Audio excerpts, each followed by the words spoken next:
So welcome everybody. इस question में हम करेंगे लैपलेस इक्वेशन की प्रॉब्लम। ठीक है, तो वो प्रॉब्लम तुम देख के रहे हो। तो ये फिगर बना हुआ है on the left hand side. तो इस फिगर का हमने निकालना है potential and that is a problem. Okay, so how we are going to find the potential inside the region using the Laplace equation. This is the motive of this video, that how to solve this particular problem. Okay, इस problem को हम solve कैसे करेंगे तो देखते हैं। देखो, सबसे पहले हमें एक तो चीज पता है that we have to apply the Laplace equation. Okay, और यहाँ से हम v फाइंड करेंगे बाय सॉल्विंग। कैसे फाइंड करेंगे? इसको फाइंड करने के लिए हमें एक डिफरेंशियल इक्वेशन, क्योंकि लैपलेस इक्वेशन क्या है? Differential equation. तो ये तुम देख रहे हो, Laplace equation is nothing but del two we by del x square plus del two we by del Y square is equal to zero. This is the Laplace equation. और तुम figure देख देख रहे हो, फिगर में थोड़ा सा समझा देता हूँ पहले। तो शुरू करने से पहले we take a look on the what is diagram is saying to us. ठीक है, डायग्राम में क्या है कि दो प्लेट्स हैं, बिलो एंड अपर। ठीक है, at y is equal to zero and y is equal to a पे दो प्लेट्स हैं, एक नीचे है और एक क्या है? ऊपर। और दोनों कनेक्टेड है। थर्ड जो नीचे वाली, जो उसको जोड़ने वाली प्लेट है, that is at a potential of v not y. Okay, so this is a problem. और ये जो नीचे वाली और ऊपर वाली जो प्लेट्स हैं, that are at potential of zero. ठीक है, बट जो राइट साइड पे तुम देख रहे हो, जो parallel to the z y plane, वो जेड वाई प्लेन होगा ना, that is at v not y, that is at potential of v not y. This is the given to us, this is the information given to us. And also we all are also given the boundary conditions. देखो, सबसे पहले boundary conditions को हम क्यों लिखते हैं? देखो, this is a second order differential equation. Okay, तो सेकंड ऑर्डर डिफरेंशियल इक्वेशन है with respect to x and with respect to y. तो टोटल, अगर मान लो यहाँ पर तुम्हें बस del two we by del x square square दिया होता बस। ठीक है, तो del two we by del x square अगर हम अकेले लिखते, then we would require two boundary conditions. Okay, अब मैंने दो लिखे ना, जैसे del two we by del x square plus del two we by del Y square, मतलब एक्स के रिस्पेक्ट में भी डिफरेंशियल इक्वेशन है एंड वाई के रिस्पेक्ट में भी, तो वो डबल हो जाएंगी। दो तुम्हारी हो जाएंगी बाउंड्री कंडीशंस एक्स के रिस्पेक्ट में, और दो हो जाएंगी वाई के रिस्पेक्ट में। Therefore we will have a four boundary conditions. अगर z भी जोड़ दो, मतलब इसके आगे del two we by del Z square भी अगर होता, then we will have a six boundary conditions. So this is the criteria. जित मतलब, अब जैसे तुम देख रहे हो ना, अगर हम ऐसे लिखते हैं D V by D X is equal to zero, अगर ऐसा कोई इक्वेशन होती, then we will require only one boundary condition. ठीक है, तो समझ रहे हो? तो अगर D del three V by del x square होता, then we will have a three boundary condition. मतलब जितना ऑर्डर है उतना तो हमें बाउंड्री कंडीशंस चाहिए। बट अगर हम डायमेंशंस बढ़ाते जाएंगे, उसका भी इम्पैक्ट हमारी बाउंड्री कंडीशंस पे पड़ेगा, बाउंड्री कंडीशंस और बढ़ जाएंगी। Okay, and these are the most necessary boundary condition, number of boundary conditions. इस क्वेश्चन में हमें चार बाउंड्री कंडीशंस चाहिए, तब भी हम इस प्रॉब्लम को सॉल्व कर पाएंगे, नहीं तो नहीं कर पाएंगे। ठीक है, अगर तुम कहते हो कि अगर इसमें तीन ही बाउंड्री कंडीशन दी जाती, then we then whether we will be able to find this, solve this problem or not, then I would say नहीं solve कर पाएंगे। Four is the minimum number of boundary conditions, this is important. Okay, तो ऐसे अगर हमारे पास del two we by del x square और del two we by del Y square के अलावा del two we by del Z square भी होता, then we would require six boundary conditions. और अगर फाइव बाउंड्री कंडीशंस हमारे पास होती हैं, then we won't able to solve the problem, हम तब सॉल्व नहीं कर पाएंगे। So this is was the important point. तो इसमें मैंने ज्यादा टाइम दे दिया, now we will move to find the solution v. Okay, कैसे फाइंड करेंगे, लेट्स सी. तो देखो, अब हमने इसको सॉल्व करना है. Now this is a mathematical problem only. Okay, तो हमारा इसको कैसे सॉल्व करेंगे, इसके कुछ मेथड्स हैं. We will solve by one popular method known as separation of variables. Separation of variables. अभी बाउंड्री कंडीशंस का कोई रोल नहीं है. बाउंड्री कंडीशंस का तब रोल होगा जब हमारे पास अप्रोक्सीमेटली कुछ सोल्यूशन मिल जाएगा. जब हम इसको पूरी तरह से जब सॉल्व कर पाएंगे, सॉल्व कर लेंगे, then we will apply the boundary conditions to solve. वैसे boundary conditions are helpful to find the constants. क्योंकि इस अगर हम इसको सॉल्व करेंगे, we will get the four constants A B C D, और लेट्स सपोज, ठीक है. देन उसको कांस्टेंट्स को ढूंढने के लिए boundary conditions are required. Okay, so separation of variables कैसे होगा, इस solution, let's suppose this is a solution of, not suppose, हमें पता है कि that this potential is a function of x and y. Okay, so we will say we have a one solution of this x and another solution y. और दोनों को multiply किया. we assume that separation of variables में हम ऐसे assume करते हैं v is a function of x, वो कितना उसको लेट कर लिया x. पोटेंशियल जो x पर डिपेंड करता है, दैट इज x. ये पोटेंशियल ही है, but depending only on the x. तो इसको हमने x कह दिया. ठीक है, तो इसको हमने दूसरे को कह दिया y y. Capital y is also the potential, बस नाम चेंज किया है और कुछ नहीं. This is also the potential that depends on y. ठीक है, अगले स्टेप में क्या करेंगे, इसी को इसमें पुट कर देंगे. तो क्या मिलेगा हमें, पहले पुट करके देखते हैं. We will get this v of x y. Okay, plus again del two by del Y square of v x y. जी, नाउ इसको सॉल्व करेंगे. देखो, अब जब हम x के रिस्पेक्ट में कर रहे हैं, then y is a constant. ठीक है, then we will treat y as constant. तो इसको सबसे पहले, ये करने से पहले, we want to write it as x. मुझे ये लिखना चाहिए था पहले, that we want to do this. इसको मैंने x लिख दिया ना. This is the part of the separation of variables. तो इसको आगे कैसे सॉल्व करेंगे, इसको जस्ट इसमें अब x y would be constant अगर हम डिफरेंशिएट करते हैं with respect to only x, and दूसरे को करेंगे एक्स को कांस्टेंट मानेंगे if we are differentiating with respect to y. So therefore what we get, we will get do it like, अब वाई जो है वो बाहर निकल गया ना. Now this we have got, पिछले स्टेप से आया. ठीक है,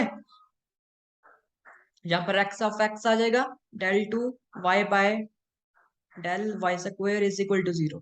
ओके, तो अब नेक्स्ट स्टेप क्या होगा, क्योंकि इस टर्म में y और x इकट्ठे हैं, तो हम क्या करेंगे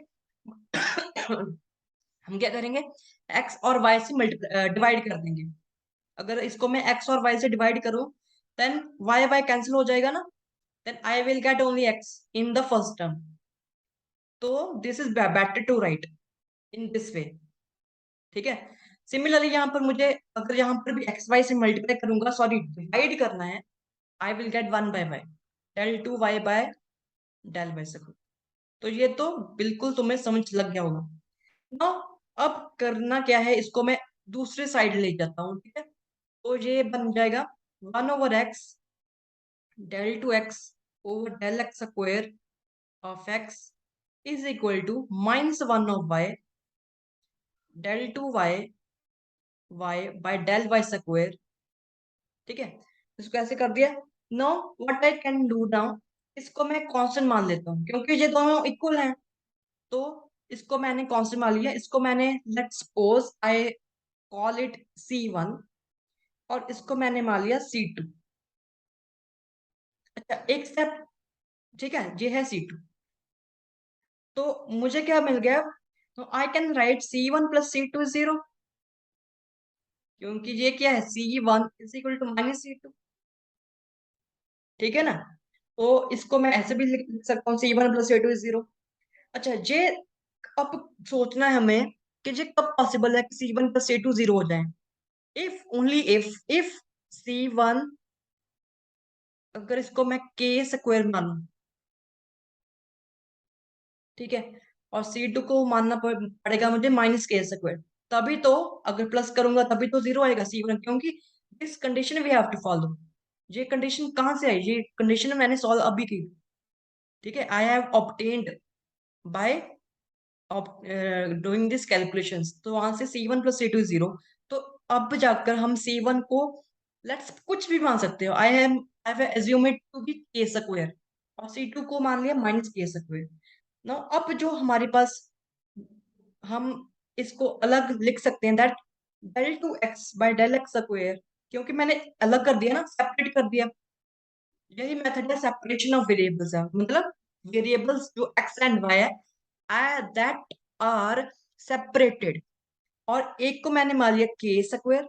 अच्छा, ये वाला एक्स वो ऊपर चला जाएगा क्रॉस मल्टीप्लाई करके ना, दैट विल बी के एक्स, के square x, and another one was should be del y square is equal to minus k square y, ठीक है। अभी तक हम यहां तक पहुंच गए हैं, we have separated the variables, यहां तक तो हम हमें पूरी जीत मिल गई। We have won this particular section जिसमें हमने सेपरेट करना था। आई होप कि जहां पर तुम्हें पता लग गया है that how to separate. Same method लगेगा, कोई भी तुम डिफरेंशियल पार्शियल डिफरेंशियल इक्वेशन को सॉल्व करोगे, तुम्हें यही करना पड़ेगा। Okay, now in the next step, अब क्या करें, अब इसको सॉल्व करना है बस। इज इक्वल टू क्या था, के स्क्वायर एक्स, और इसको भी सॉल्व इंडिपेंडेंटली इंडिपेंडेंटली इसको भी हमने सॉल्व करना है। अच्छा, इसका सोल्यूशन अगर क्या है, this is del two x by del x square, अगर थोड़ी बहुत भी हमने पढ़ी है ना, ये माइनस आएगा, सॉरी, ठीक है, पीछे मैंने कह दिया था माइनस आएगा, हाँ माइनस आना था, ठीक है। तो अगर हमने थोड़ी बहुत ही सेकंड ऑर्डर डिफरेंशियल इक्वेशन को सॉल्व करना हमने अगर सीखा है इन द मैथमेटिकल फिजिक्स, या तुम्हारे कॉलेज में तुमने पढ़ा होगा, देन यू से दैट इसके सोल्यूशन मुझे पता है। इसका क्या सोल्यूशन होगा, that if this form is this, then I can get x is equal to a e power K X and plus b e power minus के X. Okay, और y को हमने लेट कर लिया, लेट नहीं किया मतलब ये, this is the solution you will gate sign के Y plus D cos k Y. ये मुझे दो सोल्यूशन मिल गए। अब इन दो सॉल्यूशंस का क्या मैं करूंगा, इन दोनों को अब कंबाइन कर देना है, because v was a function of y, x and y, और x जो पार्ट है v का, जो x पार्ट है v का, we have got a this, ठीक है। इसको किसके साथ मल्टीप्लाई करना है, y पार्ट के साथ of v, that is c sine के वाई। अच्छा, मल्टीप्लाई क्यों कर रहे हैं हम, तो क्योंकि अभी जब हमने शुरू किया था, we have assume that v is nothing but multiplication part of x and y। देखो ये वाला पार्ट, दिस वाला पार्ट, इस पार्ट में हमने यही एज्यूम करके चले थे that v as x part and y part, और x पार्ट y पार्ट हमें मिल गए। देन वी अब उनकी वैल्यूज पुट की हैं, x की वैल्यू पुट कर दी, y की वैल्यू पुट कर दी। Okay, so this is the solution। अब solution we have got, but this is not a final answer। Final answer क्यों नहीं है, बिकॉज यहाँ पर क्या है, यहाँ पर कांस्टेंट 4 हमारे पास है।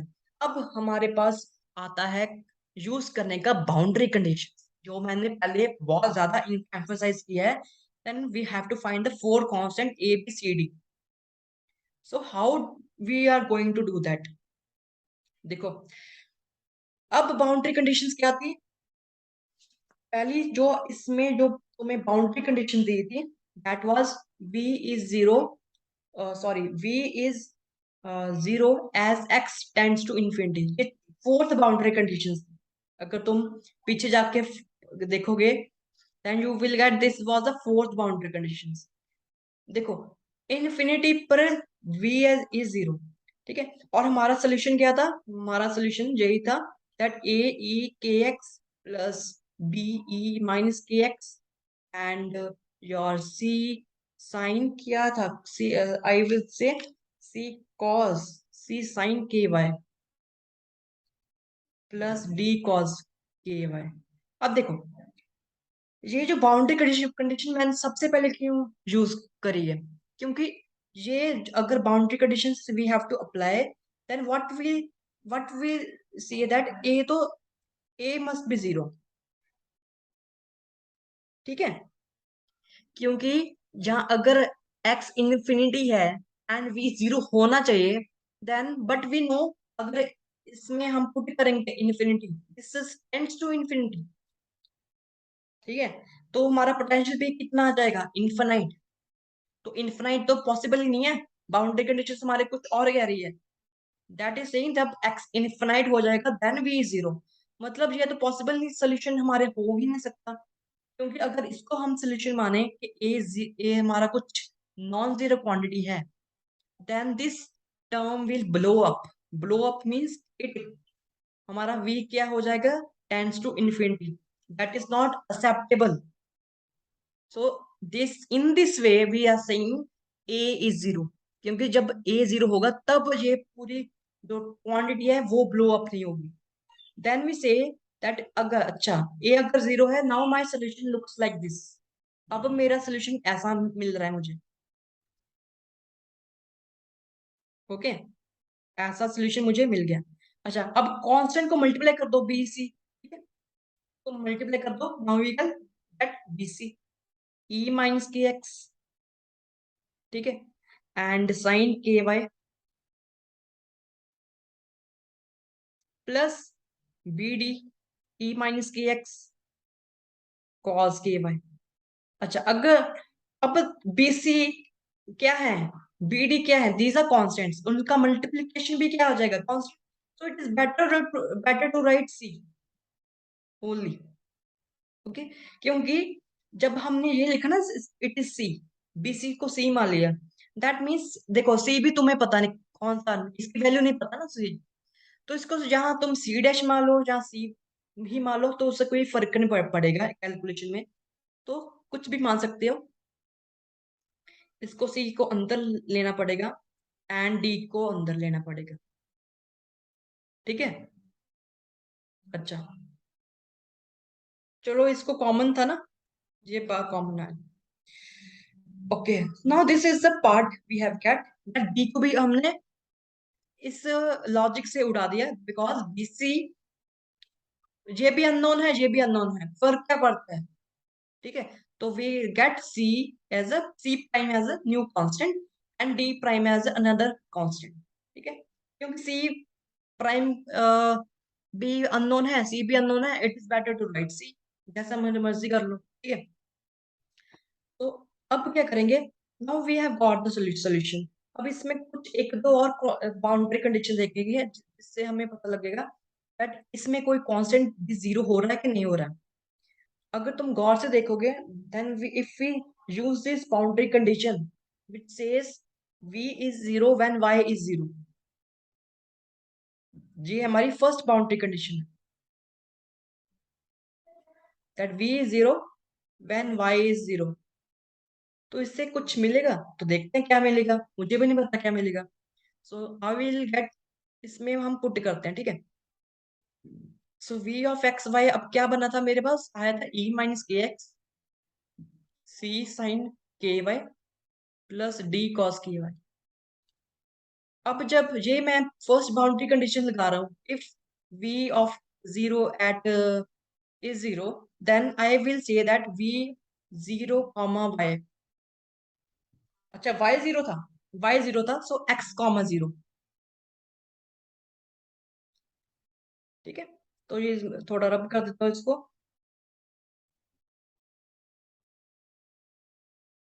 सो I will get x comma zero, क्योंकि y ये है y is zero, y is zero, जब y जीरो होता है then v is zero, okay.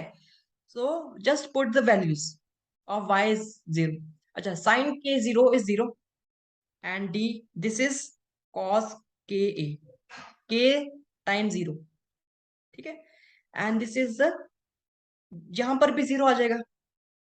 Now we will get D is, J zero था क्योंकि एक्स, यही बाउंड्री कंडीशन लगा रहा हूं तो ये भी जीरो आ गया। That means D is zero, जहां से मुझे डी जीरो मिल गया, तो ये और सिंप्लीफाई हमारा सोल्यूशन हो गया। देखो हमने पहले फोर्थ बाउंड्री कंडीशन लगाई थी जिससे हमने क्या किया था, एलिमिनेट किया था ए को। अब हम एलिमिनेट कर रहे हैं डी को, तो प्रोसेस समझ लगा। हमने सबसे पहले वो वाली बाउंड्री कंडीशंस लगानी है जिससे कि हमारे जो कॉन्स्टेंट्स हैं वो एलिमिनेट हो सके। Okay, so this is the way to solve the this differential equation. So this is the, अब और सिंप्लीफाई वाला पार्ट हमें मिल गया, that is C e minus के एक्स, ठीक है। अब क्या करेंगे, देखो अब हमें पता है कि v is the solution of the Laplace equation. We know v is the solution of the Laplace equation. क्योंकि Laplace equation is the linear equation, ठीक है, Laplace equation is the linear equation, तो इसके कॉम्बिनेशंस भी बन सकते हैं, वो भी सोल्यूशन होंगे। देखो समझ नहीं आ रहा होगा, देखो इफ आई एम सेइंग, अच्छा इसको देखते हैं। For example if I say f x of y is something like sine n pi x. I'm just taking a random example, ठीक है। Then I say that मेरा सोल्यूशन क्या होगा, मेरा सोल्यूशन ये भी होगा zero sine of pi X by A भी मेरा सोल्यूशन होगा, मेरा solution pi sine two pi X by A and so on. ये मेरा इन सारे सोल्यूशन का जो कॉम्बिनेशन है, जो मैंने ऐड करके लिखा, इट्स ऑल्सो अ सोल्यूशन। क्यों? Because this is the direct consequence of the Laplace equation. ऐसा ही हम कुछ करते थे क्वांटम मैकेनिक्स में, वहां पर भी अगर हमें जाई दिया गया है तो जाई भी लीनियर कॉम्बिनेशन हम लिख सकते हैं, बिकॉज जो हमारी श्रोडिंगर इक्वेशन है that is also a linear equation. तो जो भी लीनियर इक्वेशन होती है, लीनियर डिफरेंशियल इक्वेशन होती है, उसके सोल्यूशन का जो कॉम्बिनेशन है इट्स ऑल्सो अ सोल्यूशन। देखो अगर मैं इसको अलग करके बताऊं, साइन जीरो भी सोल्यूशन है, sine pi X by A पे ये भी सोल्यूशन है, sine two pi X by A भी सोल्यूशन है, बट अलग अलग करके सोल्यूशन है। बट मैं क्या कह रहा हूँ कि उन सभी को अगर हम प्लस करेंगे, ऐड करेंगे, that is also a solution, ठीक है। तो ये लॉजिक हम लगाएंगे, बट ये हम अगले लेक्चर में लगाएंगे, इसमें ज्यादा ये वीडियो लॉन्ग हो जाएगी। तो इसको मैंने बहुत ज्यादा एम्फेसाइज किया है कुछ पॉइंट्स को लेकर, because we are doing for the first time. तो पहली दफा अगर तुम करते हो तो बहुत डिटेल में पढ़ना चाहिए ना। तो आई होप कि तुम्हें ये पसंद आया है lecture, and please subscribe and please like this channel. I really need it to grow this channel. Okay, so till then पढ़ाई करते रहो। Thank you.